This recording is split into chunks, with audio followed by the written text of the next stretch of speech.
Bismillahirrahmanirrahim. Kisah Nabi Nuh alaihi salam. Setelah Nabi Idris alaihi salam wafat, sedikit demi sedikit iman masyarakat mulai menipis. Iblis dan pasukannya semakin gemar menggoda mereka. Kemudian mereka mulai senang membuat patung. Mereka membuat patung untuk menghormati para pahlawan, leluhur, tokoh-tokoh yang sudah mati. Patung-patung itu diberi nama sesuai nama para tokoh itu. Dari sekedar penghormatan, lama-kelamaan mereka mulai menyembah patung-patung itu. Mereka percaya bahwa patung-patung itu mempunyai kehebatan dan kekuatan yang bisa melindungi dan menentukan nasib mereka. Di antara patung-patung yang disembah itu, ada 5 yang paling mereka agungkan, yaitu Wa'ad, Suwa, Yahud, Yauk, dan Nasr. Inilah asal mulanya manusia menyembah patung dan berhala. Tentu saja, ini semua hasil pekerjaan iblis dan pasukannya yang berusaha sekuat tenaga menyesatkan manusia agar tidak menyembah Allah dan masuk neraka bersama mereka. Allah tidak membiarkan manusia tersesat semuanya tanpa petunjuk. Maka Allah memilih Nuh alaihi salam untuk mengingatkan kaumnya agar mereka meninggalkan penyembahan dan berhala dan kembali menyembah Allah Subhanahu wa ta'ala. Siapakah Nuh alaihi salam? Nuh adalah cucu dari Nabi Idris. Fisiknya kuat, terbukti dari umurnya yang sangat panjang, sekitar 1000 tahun. Hatinya mulia dan sabar luar biasa. Pikirannya juga sangat cerdas, rendah hati, soleh, dan taat kepada Allah. Nabi Nuh adalah Rasul Allah Subhanahu wa ta'ala yang pertama. Sebelumnya, Allah hanya mengangkat nabi-nabi saja. Mulailah Nabi Nuh berdakwah kepada kaumnya. Nabi Nuh mengajak mereka untuk memohon ampun atas dosa-dosa mereka dan kembali menyembah Allah agar tidak terkena azab dari Allah. Sangat tekun Nabi Nuh mengajak kaumnya dengan berbagai cara, dengan terang-terangan di hadapan banyak orang, dengan diam-diam mendatangi seorang demi seorang. Berulang-ulang, siang dan malam, selama kurang lebih 950 tahun lamanya. Tetapi sedikit sekali yang mengikuti seruan Nabi Nuh. Kebanyakan dari pengikutnya ini adalah orang miskin dan pekerja kasar. Jumlahnya sekitar 80 orang. Yakni sebagian besar kaumnya tidak mau mengikuti ajaran Nabi Nuh. Mereka bersikap angkuh dan sombong dengan menutup rapat-rapat telinga mereka jika Nabi Nuh mulai berbicara untuk mendakwahi mereka. Bahkan mereka menantang Nabi Nuh agar mendatangkan azab yang diancamkan oleh Allah Subhanahu wa ta'ala.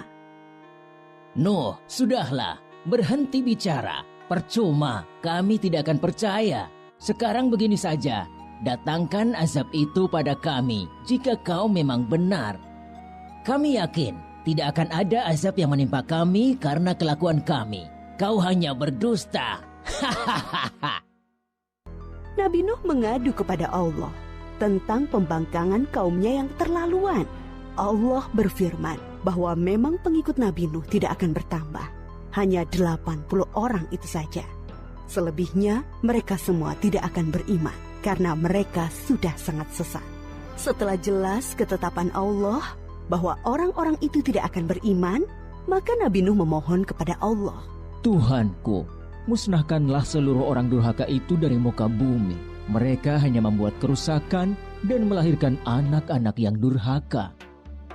Kemudian Allah memerintahkan Nabi Nuh untuk membuat kapal yang besar. Pada masa itu ilmu perkapalan belum berkembang dengan baik. Allah mengajarkan ilmu itu kepada Nabi Nuh. Maka Nabi Nuh bersama pengikutnya membuat kapal besar terbuat dari kayu. Kayu itu didapati dari pohon-pohon di hutan di sekitar mereka.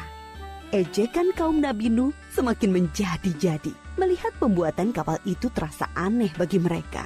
Apalagi mereka tinggal jauh dari laut. Lihatlah, Terbukti bahwa Nuh gila. apa itu? Bikin kapal ya? Untuk berlayar di hutan. Nabi Nuh dan pengikutnya bersabar dan tetap tekun menyelesaikan kapal itu.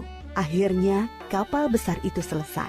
Inilah kapal besar pertama yang dibuat oleh manusia. Kemudian Allah memerintahkan untuk mengumpulkan binatang-binatang sepasang-sepasang, jantan dan betina. Semua diangkut ke dalam kapal bersama orang-orang beriman.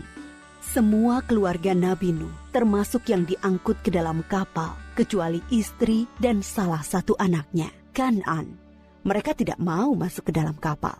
Mereka tidak beriman dan termasuk orang durhaka.